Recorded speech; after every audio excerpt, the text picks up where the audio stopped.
Dr. Steven Rosenberg is at the forefront of the fight against the disease that will kill 1 in 6 of us. His team has already cured some patients with melanoma, the gravest form of skin cancer. This is the enemy. This is what we have to beat. This is what's growing in the bodies of our patients. If they can find the answer to one kind of cancer, it could pave the way for the defeat of the world's most feared disease. Rosenberg believes our own bodies hold the key to the cure. It lies within our lymphocytes, our white blood cells. Using a revolutionary new approach, a cancer vaccine to activate our immune system, the team is now 6 months into the patient trials.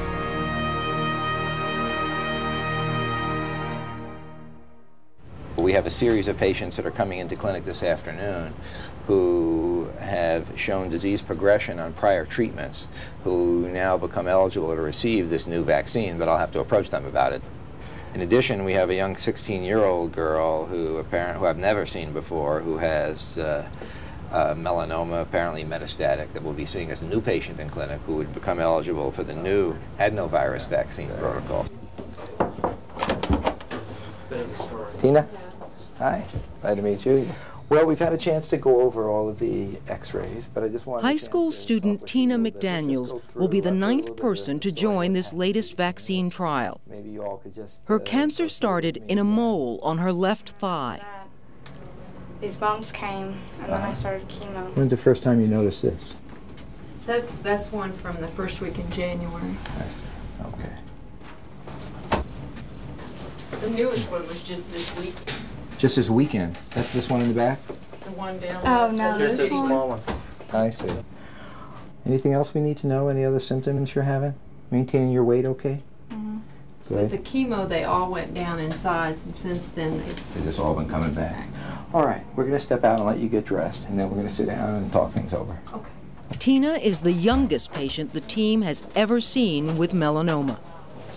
She's 16, so the protocol limitation was 18. We'd have to get an exemption, put in an amendment to treat a 16-year-old. You all set? Yeah. Good. The reason the doctors sent you here, Tina, is that you have this kind of cancer called a melanoma, and you can tell yourself that it's spreading to some different areas of the body. We've developed new kinds of treatments for this, which are different than the conventional kinds of treatments of chemotherapy and surgery and radiation treatments. They're a kind of treatment that's called immunotherapy. It's an attempt to stimulate your own body to reject the cancer. Now, the treatments that we have available involve what's called a cancer vaccine. The plan would be to give you an injection, and then we would want to give you, in addition, interleukin-2, which stimulates the body's immune reaction. So you'd be getting a two-pronged approach, the vaccination plus the interleukin-2, wait about a month, and then repeat it all a second time and give you a booster injection. This is very new. Again, it's a lot to go through at 16 years old. It tends to be a little more common in very fair-skinned people like yourself. You should be wearing sunblock whenever you're out in the sun from now on. Because of her age, Tina cannot be treated until the Food and Drug Administration gives special approval. It could be several weeks before she is eligible to start the vaccine therapy. See, the goal of our vaccine treatments is to take place in the bodies of our patients exactly what we're seeing in this film. These are the immune cells, the lymphocytes, the warriors against the cancer, and as you can see, they're attacking the cancer cell, and they're infiltrating in between these large cancer cells, and as they attach to it, you can see these projections. This lymphocyte is destroying that cancer cell. This one is coming to the attack here. It truly is a physical battle that's taking place within the bodies of our patients as these lymphocytes attack the tumor cells and then go on to attack other tumor cells as well. And if we can take place in the bodies of our patients the kind of tumor destruction we see taking place in the culture, then we will have perhaps developed an ideal kind of cancer treatment. Some patients have already had a dramatic response. But why does it work for some and not others? And right now we're very much in a probing exploratory phase, trying a lot of things. We have 2 different antigens. We have 3 different viruses. We can use them alone or in combination with interleukin-2 and interleukin-12, a vast array of things to do. Our best clue right now is that following immunization, we can get cells out of the blood that appear to be highly immunized against the tumor. The next patient Dr. Rosenberg will treat represents a new phase in the research. Construction worker Sidney Wheat has already received 4 doses of an earlier form of the vaccine. That has happened before. These here were like that and they went down. Then it's moved over here, they'll go down too, because these here were bubbling and they're going down. This here is lighter. This? Yeah, I'm serious. I really believe it is. Any other lumps or bumps anywhere in your body? Nothing. I've been healthy as a horse. Yeah. I've even gained a little weight. Let me tell you what we think about these. Just bring your head around just a touch. These areas that are a little more protuberant, Right. in this area it looks a little bigger. Okay. It looks a little lighter up here. Right. But right here it looks like these things are getting a little bit bigger. Okay. But let's talk it over. Why don't you put your shirt on? Okay. Is this a busy time of year for you in your work in construction? Definitely. Is it? Oh, yeah. This is summertime, busy time. We feel you need something to keep these from growing. You're the expert. One of the things that we know from all the lymphocytes we've been taking off you is that your body got very highly immunized to those injections that we gave you. That's good news. That's good news. Okay. And so we've been working on something new to do. And it looks like your cells might be the perfect ones to try it on, to try to develop a better treatment. What would be involved would be to take the lymphocytes out and educating them outside the body, the way our laboratory studies have taught us, so that they become ferocious attackers of the cancer in the test tube. Okay. And then just giving them back to you, just one day at a time over the course of 4 to 5 days. The first step in the new treatment is to remove Sidney's lymphocytes, a process called apheresis that he must undergo 4 times in the next week. As far as I know, it's not inside me. And I don't seem to have much choice. It's either this or just sit back and maybe watch it spread. I don't know. Over the coming weeks in this pioneering research, Dr. John Wanderlich and his Till Lab team will attempt to grow Sidney Wheat's immune cells. It's the first time they've ever tried to grow vaccine-activated lymphocytes. We've got 1.5 billion cells in that bag. They're going to expand at least 2 or 3-fold in the next 2 weeks, probably more. And then they'll be ready for treating the patient. And if everything goes well, they're going to have a tremendous amount of activity against the melanoma cells by the time they're ready to go back into the patient. We're working on these 7 days a week. It's a terrific amount of work.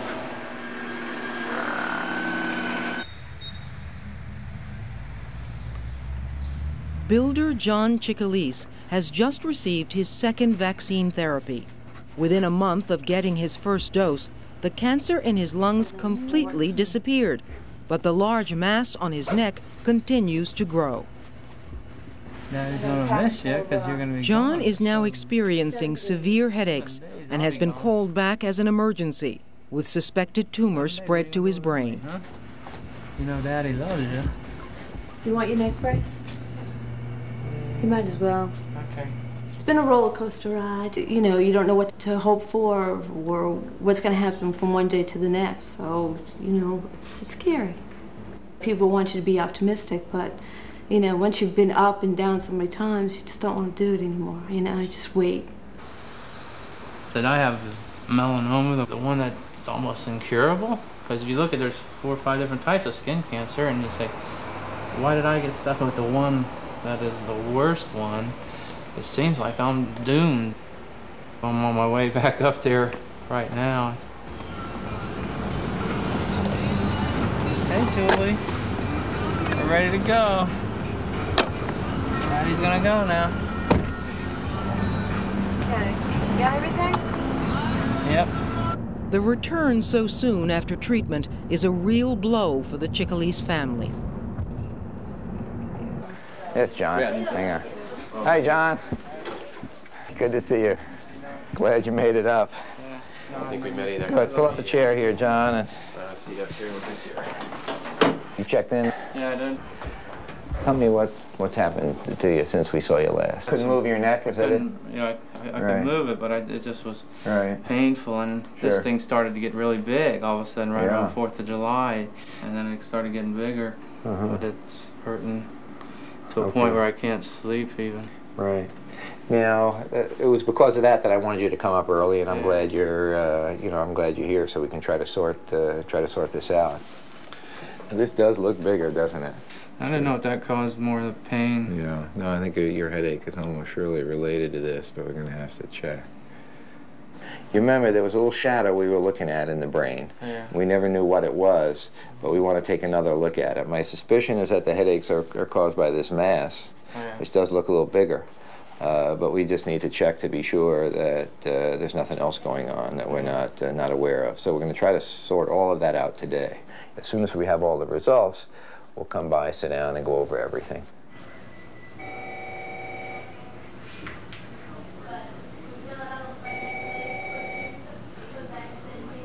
The scans will be an ordeal for John.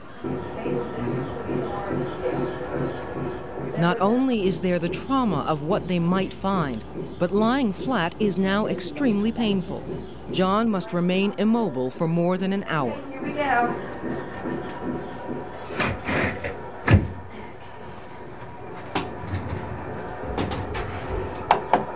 Can you hear me, John?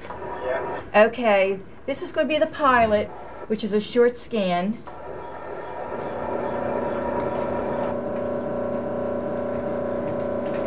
You're doing just great.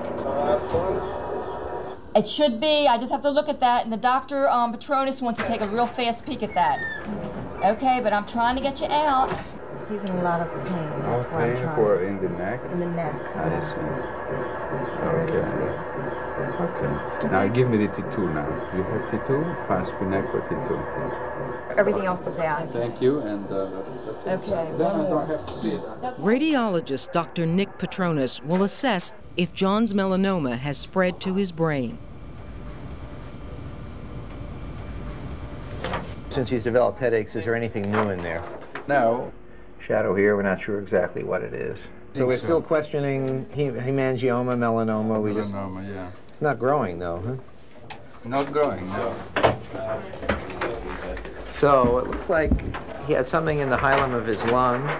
It's gotten smaller with the vaccination. There's nothing new in the brain, that's good news. So his headaches, as I suspected, are probably due to the mass in his neck. The lesion that we saw in his brain hasn't changed in 2 months. I don't think it's a melanoma. Melanomas grow in the brain. It hasn't changed. So it's probably a hemangioma that is a vascular abnormality, a collection of blood vessels. But we can't be sure. But the real problem is that the lesion in his neck is growing dramatically. You can see it started as this. It's now become, it's been June, it was this. These are all the same mags, right? And now it's enormous. You can see the huge increase. Oh boy. Not good news. It hasn't responded to treatment at all. It's just laughing at this vaccine and continuing to grow. So it's also just not resectable. That is, it's invading the major vascular structures of the neck. And so I think to relieve his pain, we're going to need to give him radiation therapy treatment. Hi, John. Why don't you flip the light on? How you doing? Well, I'm doing fine, but how are you doing? That's more important. Well, since I was in that MRI for about an hour. Let me tell you where we are, because actually all the news from the x-rays today is good news. Really? In that in the brain, we don't see any change at all. We still see that one thing we were following, but it's not any bigger. The lesion we're following in the lung has actually shrunk down. More? And it's not clear that we see it at all anymore. Really? So that's good news. Yeah, it is. But the other side is that this lesion in the neck, which we can see is getting bigger, we see getting bigger on the x-ray also. So the good news is nothing new. The lungs, everything else we're looking at, the liver, all the internal organs, nothing new at all. That's good news. Brain, nothing new, good news. But we've got this problem in the neck that we've got to solve, because that's what's causing your major symptoms now. And so we have what I think is a vigorous plan to try to attack this. And so what I think we need to do now is get you what's called radiation therapy to this area. By directing radiation right to here, we can shrink this thing down and make you comfortable. Okay. Our plan would be to give you the radiation therapy, and then a couple of weeks after you get finished with it, see you back here with the idea that we have now some newer and we think maybe some more potent versions of the treatment to give you that may help. But we have to take it just one step at a time. And I think right now the step we have to take is to get rid of your pain and discomfort. Yeah. That make sense? Yeah, it does. Probably relieve some of the pain in my neck right now because of that good news, but... Okay. That made my day, I think. All right. All right, we'll talk again tomorrow. Thank you, doctor. All right, well, have a comfortable night. We'll do our best to keep you comfortable. You, Day, will be sure you get enough medicine tonight, and we'll get you home tomorrow. Okay. Okay, Joe. All right, thanks. I was really worried. But things worked out today good.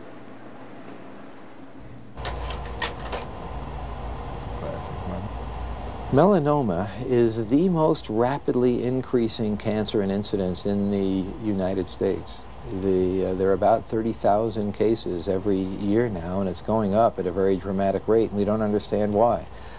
Every normal adult has an average of about 40 moles, and very rarely do they become malignant, but it's good to know what the signs are. A normal mole generally has an even border. It's just got one color.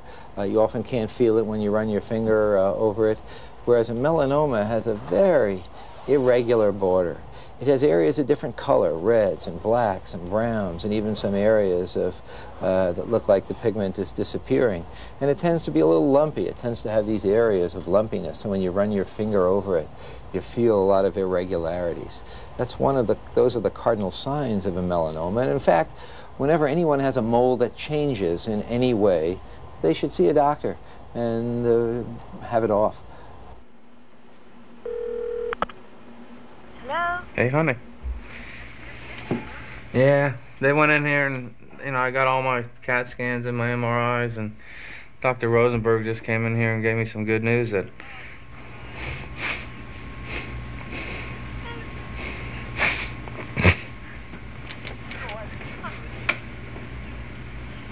but he said I can go home tomorrow. Yeah.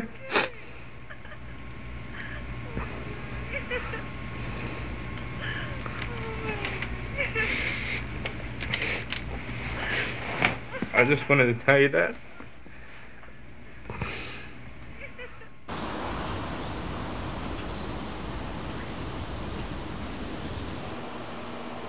The Till lab has been tending Sydney Wheat's cells for the last 2 weeks. We watch these cells very closely. They're very precious. Just like we need food, they need to be fed too. The lymphocytes now total more than 60 billion in number. They're at their most active and ready to be returned to their donor. Sydney, we're all swooping down on you here. I saw the group coming. Everything looks like a go, and we're real excited about this. So. Well, I'm excited, and I'm also a little apprehensive, Yeah, well, it's reasonable, because, we've never done this before. On the other hand, we don't expect any side effects from this, okay? In fact, I think it's going to be a very boring week for you. We'll try to keep it as dull as we can. It always is when I can't go anywhere. Okay.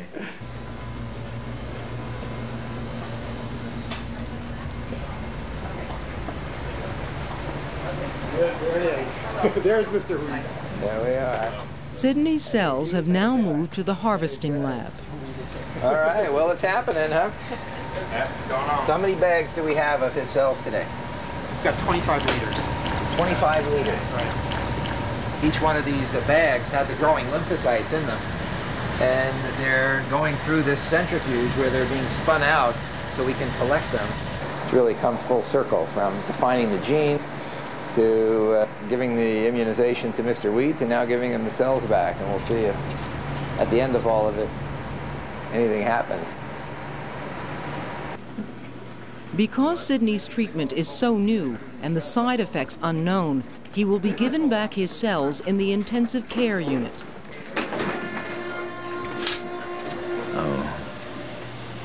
This will be my 4th protocol here. I had 2 vaccines in the IL-12, which has done some good, and now we're going to try the cells. We're going to see how this works. I think you can go ahead and put this stuff away. And what I wanted to do was just go ahead and hook you up. When we give cells, we give almost a whole body equivalent of lymphoid cells, and they have the potential to clog the lung, to go to places we don't necessarily want them. They're producing substances. It's a very scary time because things can happen that are unexpected that you just need to deal with quite quickly. I normally wouldn't be taking these cells now. We'd call Claudia or Jan, but particularly anxious to see that these get in right away. This is a good cell yield, so I'm pleased. And we'll be doing it again on Wednesday and Friday.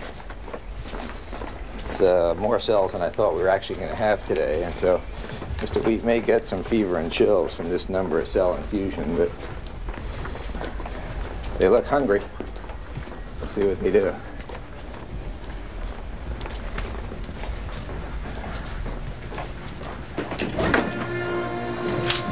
Okay, Cindy, ready to go.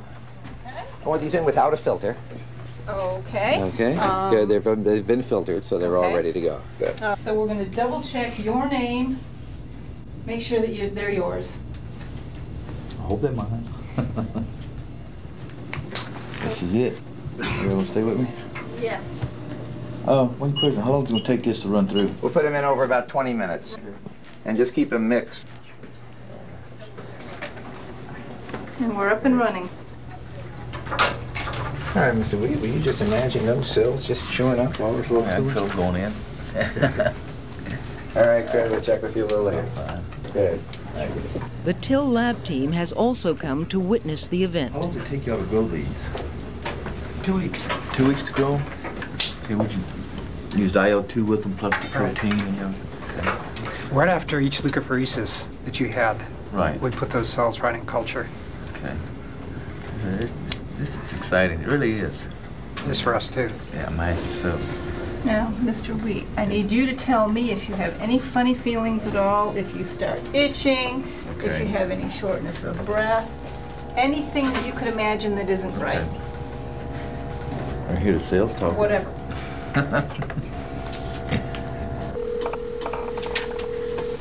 Hi, Hope.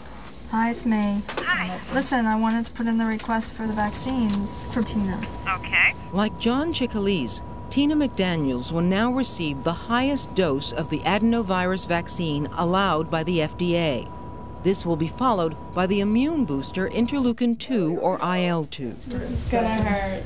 This is gonna work. This is gonna hurt.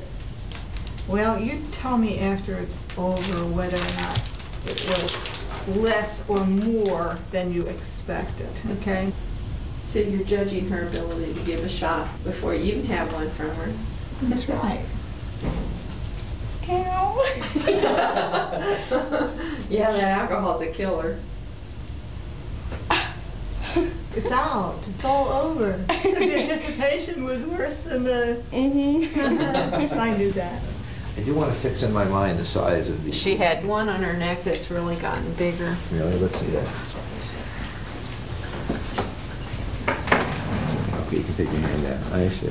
That's even gotten a little bigger since we saw you, Oh, didn't yeah. I mean, it was one of the really small ones before. Just turn your head the other way if you can. That'll poke it. I see. I see. So you've noticed that grow even in the last 10 days? What do you think, Tina? Has it gotten any bigger? Yeah. Well, we're off and running. If you need anything, you just let us know.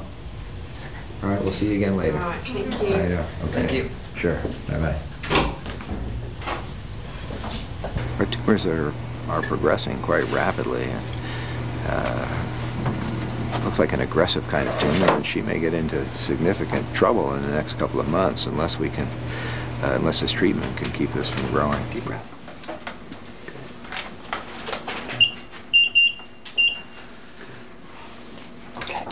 Mr. Weed. Well, on paper, you look perfect. No problem. How do you feel in the flesh? I feel great. Feeling good? Like I always do. My mouth was a little dry to start, but I think that was just from anxiety. Okay, good. So other than that, I feel fine. Smooth as silk. No problems at all, no symptoms. You didn't have any fever, no chills, nothing. No, they've been taking my temperature and everything. I hadn't had any problems. Great. Okay. Well, it's just the way we like it. So it looks like it'll be just that simple. We gave you these cells about 12 o'clock. Yeah. And now it's 5 o'clock. I would say I want you to just stick around here for another hour. After that, if you want to walk around the floors, that's fine. Okay. I just want you to stay in the building, okay? Oh yeah, sure. Let my nurse know that they get kind of protected. I'm going to tell her right now. Okay. Thank you. We'll free up. Okay. Good.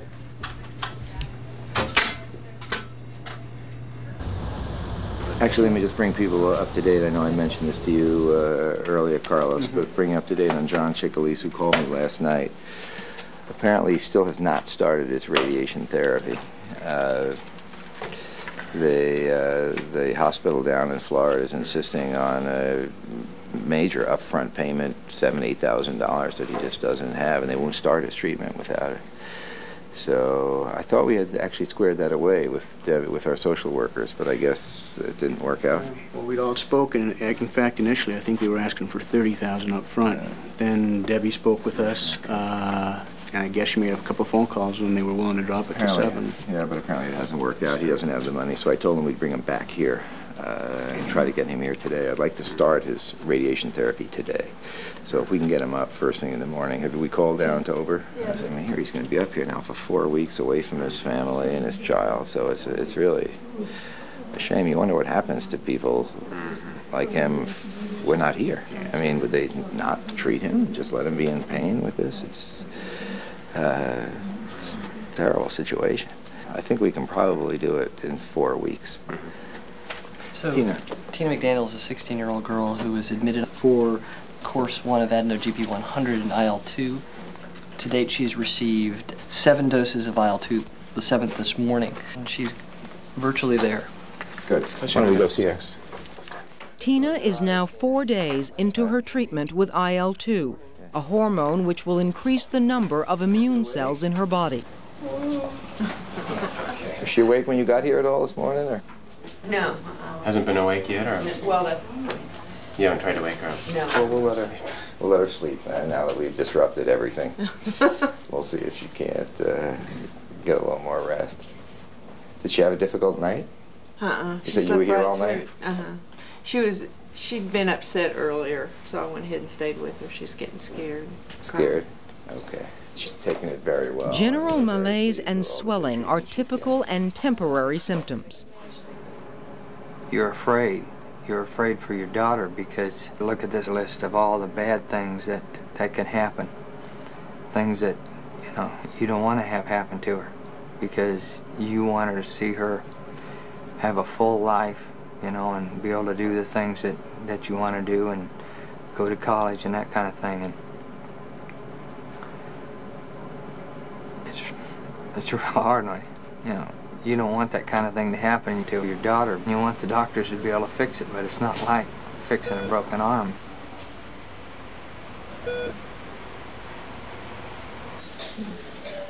It's Tina with hair, real hair. This was taken the day before she started treatment. Gloating mom here. Had to get those out. So.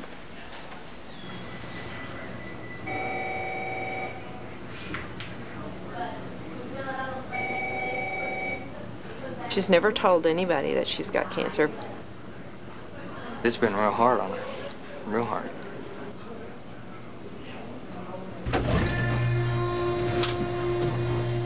Three days into Sidney Wheat's cutting-edge treatment, he has developed a reaction the team has never seen before. Mr. Wheat, good to see you. Well, how are you doing this morning? We gave the first cells on Tuesday, a second group on Wednesday, and you got your last set of infusions today. And they've been up and around, tolerating it fine. So what's happened is Mr. Wheat has developed this rash that's occurred throughout his upper trunk, and it seems actually to even be extending a little bit today, isn't it? Now, is it very itchy for you? No, it's not itchy at all today. Now The only time it itches is the first day and that night. Now, this is something that we haven't seen at all with our previous infusions, and has us very excited. And one of the reasons we've been bringing so many people by to see you, Mr. Wheat, you must be getting a little bored with all this attention, is the fact that a lot of the inflammation is occurring selectively around individual moles that are present on the skin. Now, there are some on this side. Just roll over to me a little bit, Sydney. Good. Now, here's a perfect, just bring this arm down. Now, here's a perfect example of a mole. And of course, the moles share the same antigens that are present on the melanoma. But you can see around this mole is a very circumscribed area of inflammation. And in fact, that's true for all of the moles on his body that we can see. The thing that has us puzzled, of course, is exactly what's causing that. Now, the best explanation is that, in fact, what's on the antigens we've immunized you against on the melanoma are also, we know, present in the normal moles, and so it indicates that something good might be happening. But again, there's a lot we don't understand. As you know, you're the first person ever to get this. And so we're learning a lot from you. You're a real pioneer in this. The first day I was a little bit nervous. I know you were. Well, it's natural. And whenever you do something new, it's always a little anxiety-provoking. You're quite a popular guy around here these days.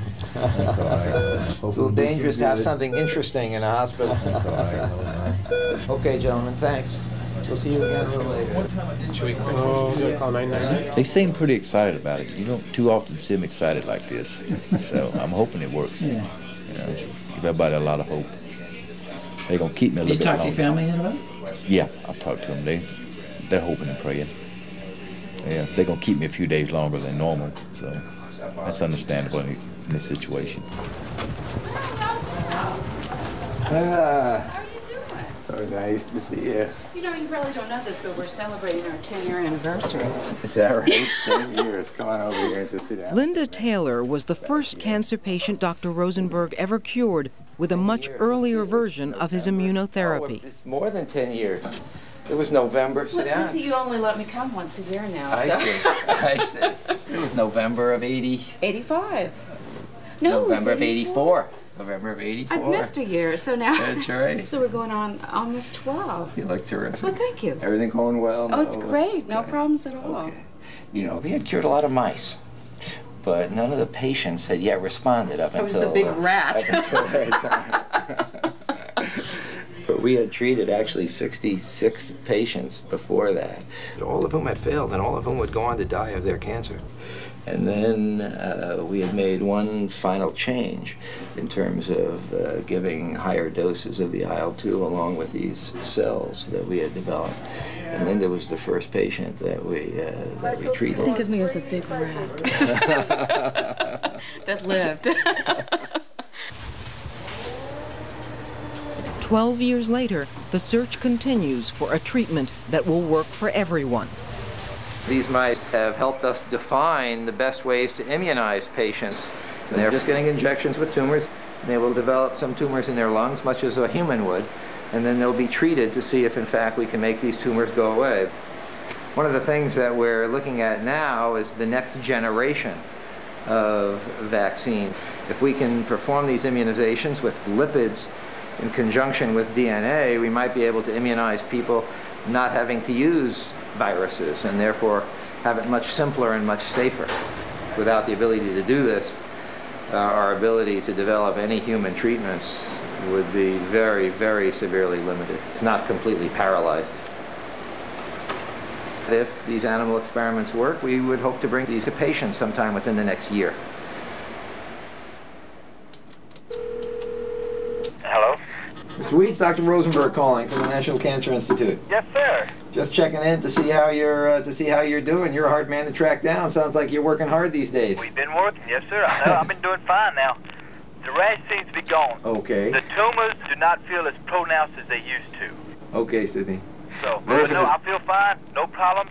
Excellent. And if we don't feel they're going away in a dramatic fashion, we're going to go ahead and repeat the entire treatment, but this time give you the interleukin-2, and hopefully that will keep these cells even more active than they've been. Okay. You take care. Okay, and I'll see y'all later. Okay. Bye. Righto. Bye.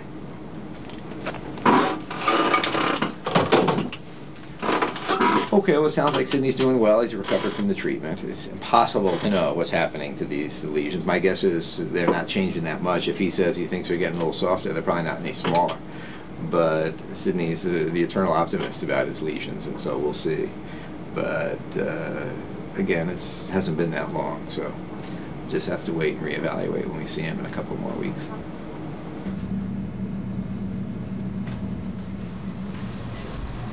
Tina McDaniel's cancer continues to slowly increase despite 4 vaccine therapies. Sweet dreams. With melanoma now appearing in Tina's bones, the team decides on a variation of Sydney Wheat's treatment. For the first time, they will collect immune cells not from her blood, but from the tumors themselves. Okay, just through the skin. Ready to begin? Raise it a little bit more. Take all this stuff. The first to be removed is from her back.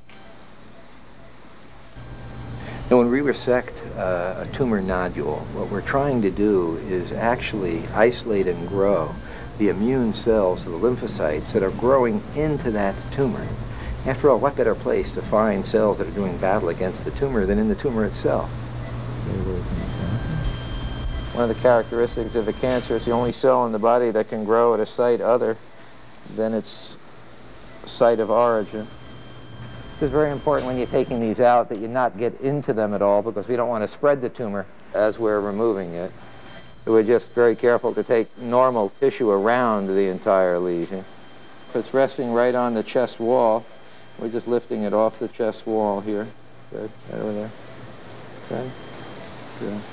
Okay, let's have the tray. Good. So we have this nodule of tumor, which is right in here, as you can see, which is about 1 centimeter in diameter, which is right in the middle of this. When we take it back to the Till lab, we'll get a better view of it. Okay, Sue, thank you. Simone, Kim, good. Chris, good work. Right. We're going to end up, depends on how necrotic they are, but we may get anywhere from 1 million to 10 million cells, but we need about 100 billion to treat her with. So they're going to have to be expanded in culture. What we're going to do is dissect the tumor out from all this soft tissue and then separate it into single cells and try to grow the lymphocytes. But these are living things and they have a mind of their own in a way.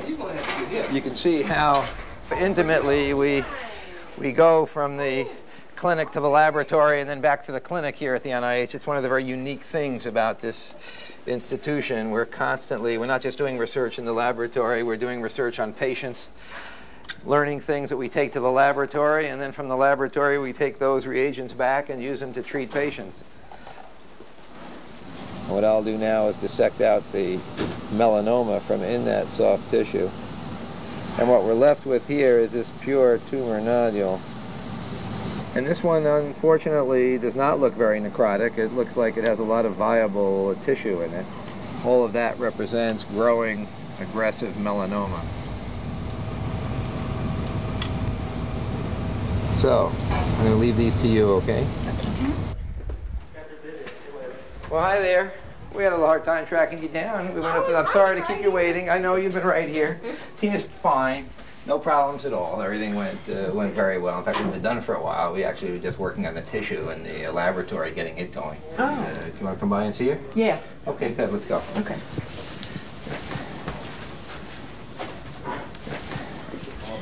Dr. Rosenberg, your mom's here. Everything went perfectly.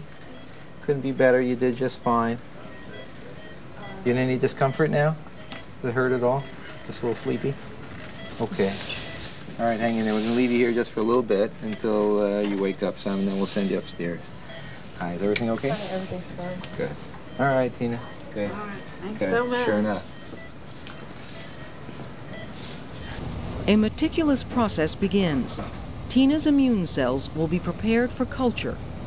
Inside the tumor is where the doctors believe the most active lymphocytes will be found. This treatment variation has never been attempted before, but if all goes well, Tina's cells will double in number every couple of days, each one theoretically capable of destroying her cancer. After 2 months of radiation therapy, John Chicolis's neck tumor shrank to a size the team decided was safe to operate on. This is that big mass. Okay. Go ahead, Doug. The greatest adherence was over the carotid artery and vagus nerve that you see here. Looks like it came out very nicely. And this is the wound now with no tumor. He's obviously at high risk for developing tumor, but right now there's nothing we know about. So our plan is going to be to let him recover, send him home, follow him carefully, and see what happens. The lesion in his chest is gone completely. So he's doing real well. Hey, John. Let's swing around for it. How are you doing today? I'm doing pretty good. It's normal now. That bulge is gone for the first time in a long time. Yeah, it is. I'm happy. That's good. Okay. Well, everything is going perfectly well, and we're just going to let you, we're just going to hurry up and wait while this heals and let you get better. Okay. Good. And you're up and around? Yeah. Okay. Your wife and child here? Yeah, they are. Going to be in a little later? Yeah, they'll be here in a little later. Okay, that's good. All right, then before you go home, we'll sit down and talk about our plans. Okay. Good. All right. Okay. John won't know if he is cancer-free until pathologist Maria Marino checks his biopsies. John Chicolis, he's a fellow with melanoma. So the question is, does he have any tumor left, and was there any tumor in the lymph nodes? Indeed, this is all necrotic tumor. Oh, yeah. But that there is no evidence of malignant melanoma. This is quite remarkable. We're looking at the outside of the tennis ball, which is the capsule surrounding the tumor. Now that's where you generally find residual tumor in these large deposits. I am surprised there's no tumor. Now what about the lymph nodes? All the lymph nodes that we have are negative, which is very good news. Wonderful news. It would be almost unheard of, though, for radiation alone to cause complete necrosis of this mass. Maria, thank you. That's terrific news. I know you're not Okay. But first off, we've heard from the pathologist, and we've just gone over all the slides, and the news is remarkably good. In fact, it could not be any better. In that they could find no evidence at all that there was any live tumor in that big nodule. None at all. And in the 10 lymph nodes that were taken out, they were all completely negative as well. That's great. Which I have to tell you is a surprise to me, because when you have a tumor that big, you generally find some live tumor in it, even after the kind of treatments that you've gotten. That's really, why it hadn't spread. What? That's why it hadn't That's spread. really very, very good news. Yeah, that's great news. Okay. Well, that's awfully good news, isn't it? You saved another one.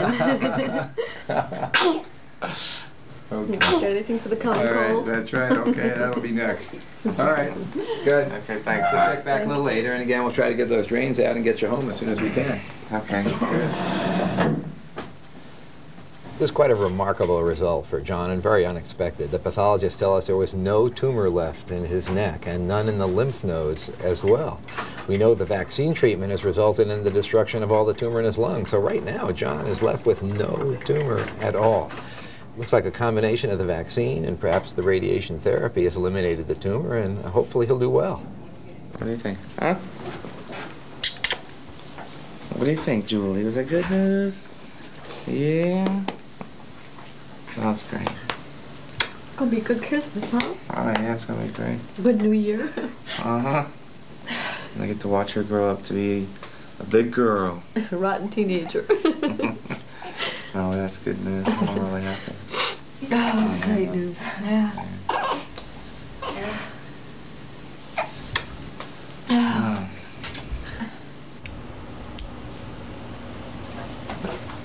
Three weeks have passed since Tina McDaniel's operation. Her cells have been carefully nurtured in the incubator, and with daily feeding, they have increased 10,000-fold to over 50 billion lymphocytes. We'll be giving Tina back almost half a whole body equivalent of lymphoid cells, and hopefully a lot of them have anti-tumor activity. But the key to improving all of this is to getting a better cell, a cell that's better able to recognize the cancer, and that's what we're struggling to do, first by immunizing her, second by treating them in culture with the appropriate stimulants and peptides so that just the cells with anti-cancer activity will grow, because these are the warriors. These are the cells that, if anything is going to help Tina, they're going to be her own lymphocytes. We're learning ways to grow these lymphocytes, to recognize those specific gene products. It's the best we know how to do today by combining an immunization, a vaccination, which didn't exist a year ago, with ways to grow the right kinds of cells in culture, which barely exists now. We're just learning how to do it. So we're right at the edge of what we understand as the best things to do. Well, we're ready to get the next part of this started.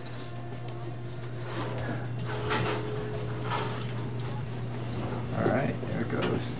We're actually giving you about 50 billion of these lymphocytes to attack the tumor. That's quite a few.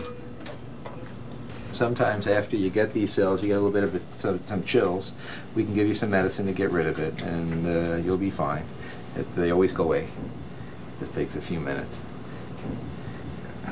Well, you've been through a lot, but we're hoping this can help take care of things for you.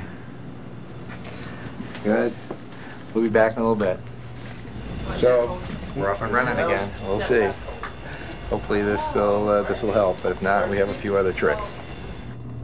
It will be at least a month before Tina will know if her new cells are fighting the cancer.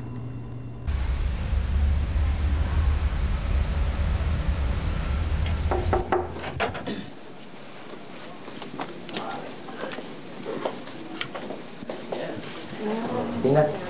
Well, good morning. This is one that you felt had gotten smaller, is that right? Much. And much smaller, yeah. It used to really be pouting out, didn't it? Now, when do you think it stopped getting smaller, and do you think it started to grow again? Like the third week after, like the first 2 weeks it was shrinking, and then like the third week kind of stopped. And you think maybe in the last week it started to get a little bigger? Yeah. Okay. And this one didn't do anything. This one didn't change. Still smaller than when you left, and we'll measure them carefully. Oh, and show me where you were having the pain in your leg. It was, and my knee was right there. Mm-hmm. Is it hurting at all now? Mm-mm.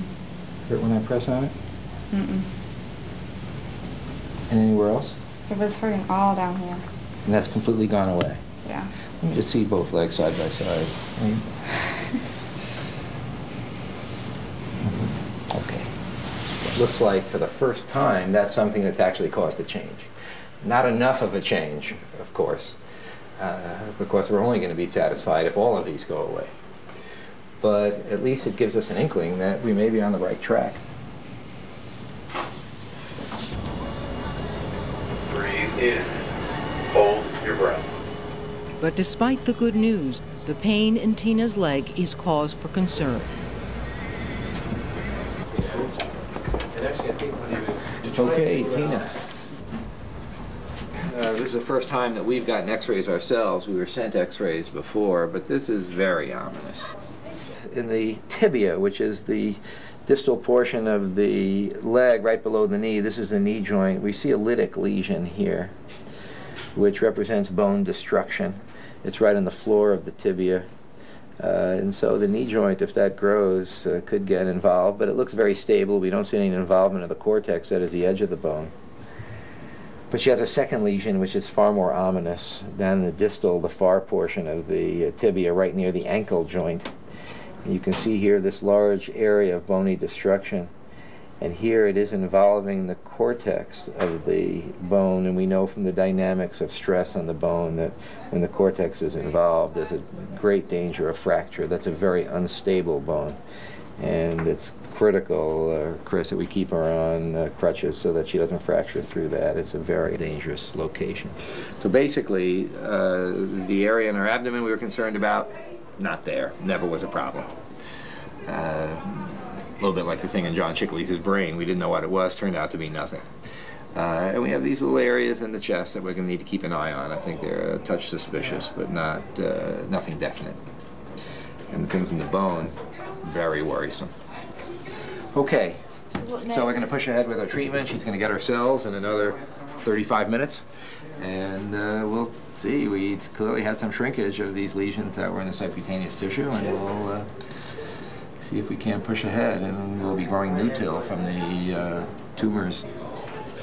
Okay. All right, Chris, thank you very much. The first 2 weeks, it started shrinking like a lot, like 3 or 4 of them. And then like about the 4th or 5th week, they kind of grew back a little bit. And of course, we're trying not to get too excited. You know, just right after they gave her the TIL cells is when they started getting smaller. And I know there was one under her arm, and she was sitting in the chair, and her eyes got great big, and I thought, oh my gosh, you know, because normally that look meant there was a big tumor that she hadn't noticed before. And this time it was that it was gone. I was happy about they were shrinking.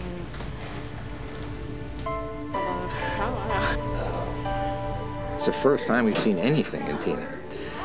So we'll get some more treatment in this time with the TIL that we had before. But I think the most important thing we'll be doing will be taking out new lesions and trying again.